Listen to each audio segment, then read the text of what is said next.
Hey, I'm Matthew Moscoviak from CNET, and today we're taking a look at the NAD D3020.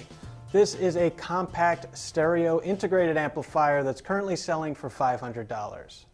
The NAD is a sleek looking piece of equipment. It's wonderfully compact, standing just 2.3 inches tall, and you have the option to use it lying flat or turned up on its side. There are no buttons on the front, but when you power it on, the front panel display lights up with crisp white lettering. There are two touch-sensitive buttons on the side for power and selecting inputs, and that's not an ideal location for the buttons, but you're usually going to be using the remote anyway. The coolest thing is that if you're willing to go with a stereo setup instead of surround sound, this small box can replace a full-size AV receiver, and it'll end up looking a lot better in your TV cabinet.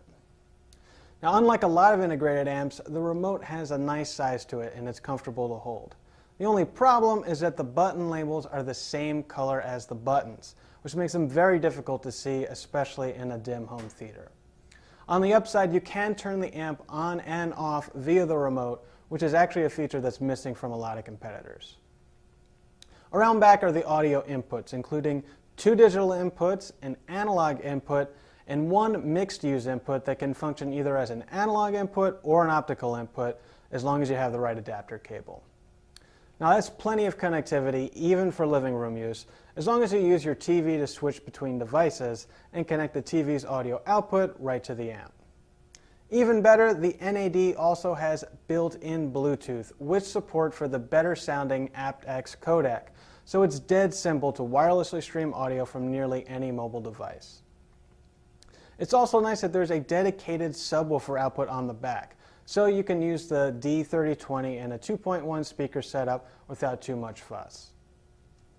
You'll also notice there's a USB input, so you can directly connect a computer. And if you have the right software, this amp can also support high-resolution audio files.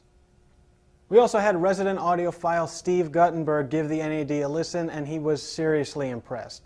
He compared it head-to-head with the TIAC AH01, and the NAD consistently came out on top with a more natural sound and a better defined soundstage. Both amps sound great and have plenty of power for most living rooms, but the NAD definitely had the edge in our subjective listening tests. The only major issue with the D3020 is the price. $500 feels a little expensive, especially when you can get the full-size Sony STR DN840 for $400, and that has 6 HDMI inputs plus built-in Bluetooth, Wi-Fi, and AirPlay. But ultimately, you're paying for the D3020's compact design and simplicity, and we think that's a worthwhile trade-off for many buyers that just don't want to deal with the hassle of a full-size AV receiver and don't need surround sound. So if you're convinced that a compact integrated amplifier is the right choice for your living room, the NAD D3020 is the one to get, with a sleek design, a great set of features, and excellent sound quality. I'm Matthew Moscoviak, and this is the NAD D3020.